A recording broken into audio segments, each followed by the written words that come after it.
Hello, everyone, and welcome once again to the Heir's Lair. I'm your host, Jonathan Taylor. Happy New Year, first of all, and second of all, given it is the new year, I thought I would also kickstart a new series. One where I look at prose books I've rated less than a 3 out of 5 and consider what it would take to improve them. And by that I mean I would look at the premise of the book and consider how that could be fulfilled in ways that the author is perhaps perhaps missed or for various other reasons uh, couldn't deliver. And why did I specify prose books there? Well, because I've read and reviewed poetry for this channel in the past, and I found I couldn't really make heads or tails of it. So for that reason, I've decided that I'm better off sticking with what I know. First book on the chopping block, and so far the only one that I've ever given a 1 out of 5 rating to, is Dancing on the Edge of Moonlight by Leandra Simone. This book has some pretty sizable issues, if I'm to be perfectly honest, and I'm going to go through some of the more important ones, from the minor to the major, and see whether or not I can't maybe suggest an improvement or several improvements, one per problem. It's a new year and I already can't talk. Anyway, the first issue I would like to address is the fact that this book is kind of a mess in terms of in terms of when exactly it's supposed to take place. There is to some extent something of a timeline sketched out, but really all the external factors of the timeline are not really specified. So I'm not exactly sure at what point in time the characters met, or at what point in time the characters or what point in time the story has reached its end.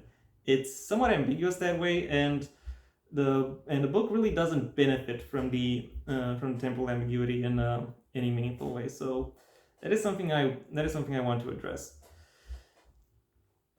How do I address the temporal ambiguity of this book?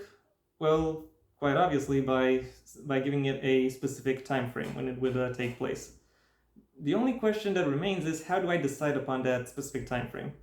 Well, the best clue I have is the fact that the love interest of this book is based off of the late great Prince, and it's safe to say that to some extent his career is meant to be similar to that of Prince.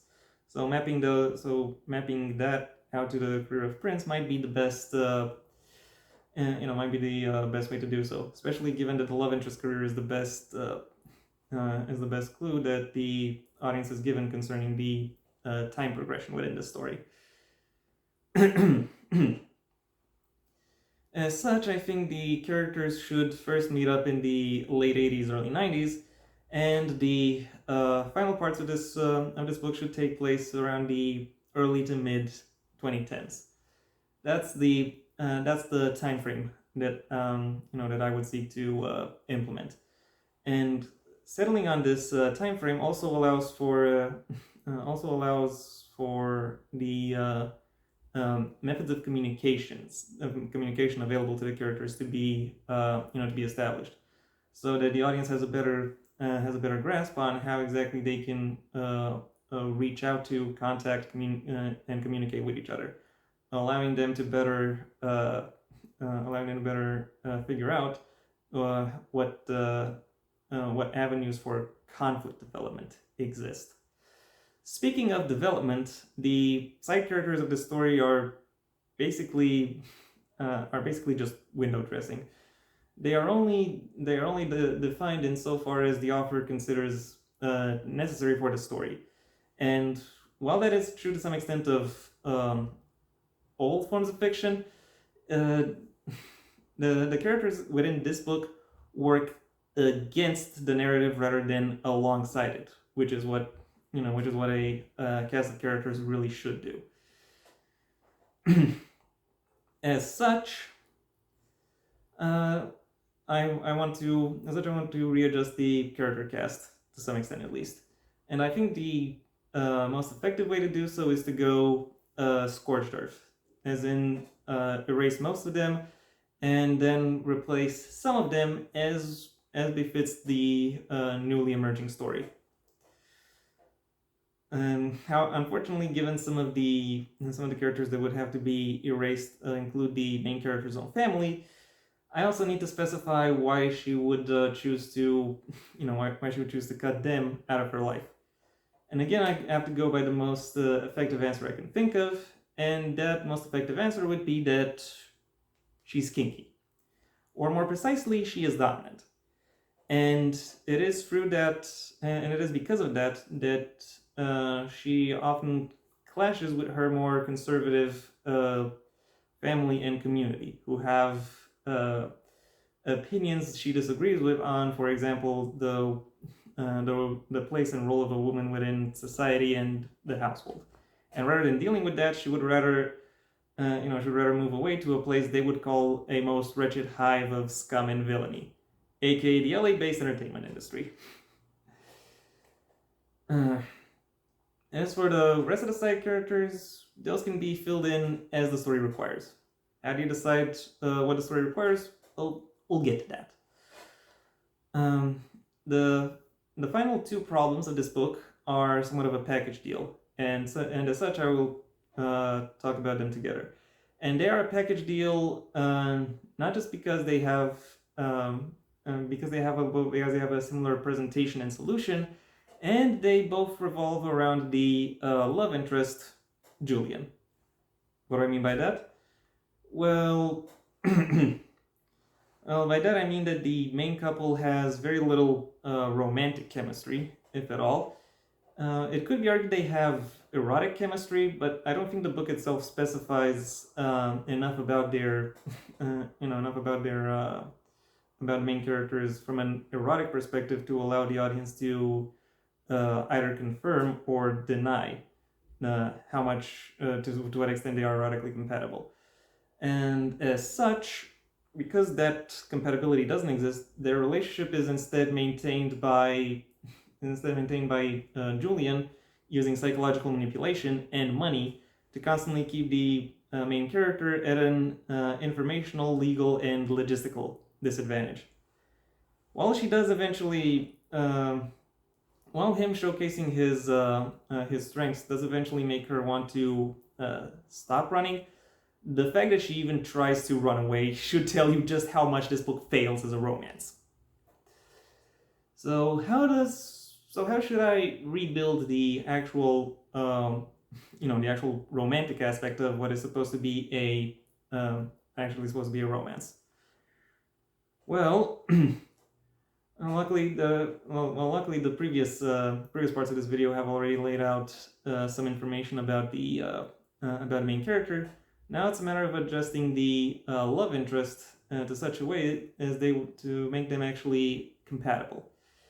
And I think the first meeting between between the two parties, the main character and the love interest, and maybe even their first few dates, could go about the same as they are described within the book.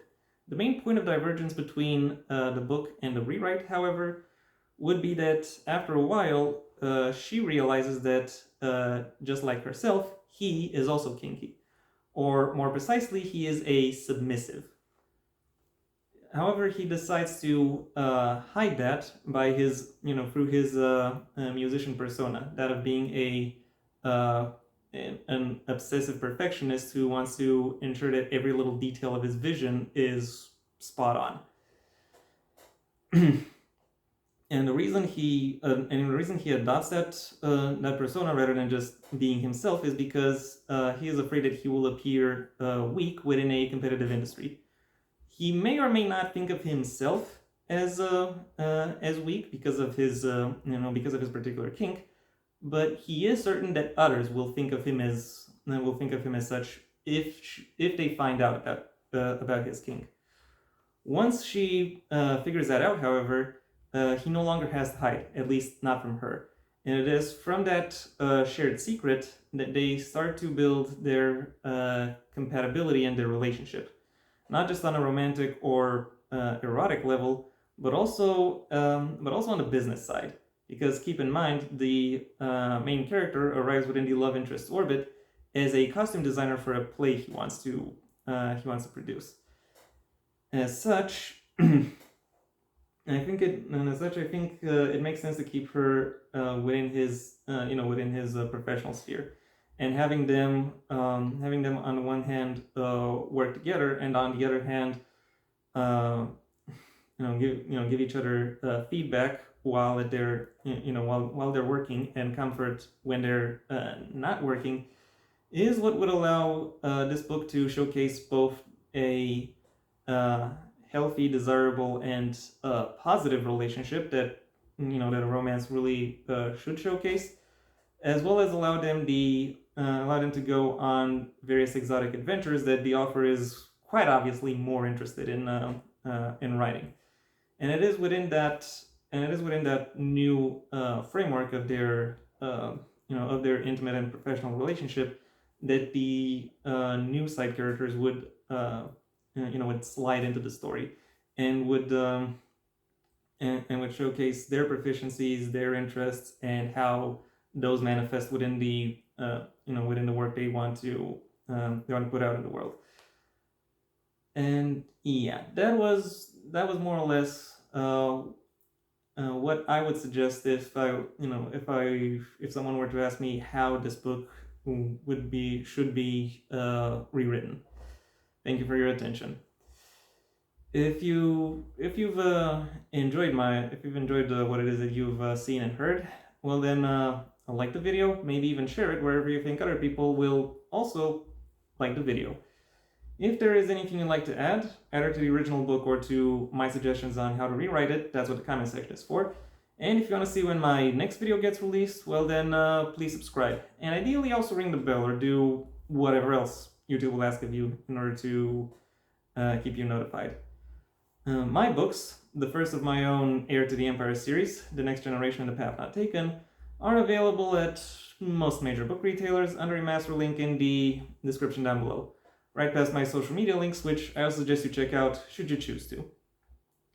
Additionally, you have the option of supporting me on Patreon as well, where depending on the level at which you pledge, you will receive various perks, such as early access to my videos and scripts, both for this channel and my second one, because yes, I also have a second channel, where I talk about whatever interests me. Until next time, I am Jonathan Taylor, and this has been The Heir's Lair.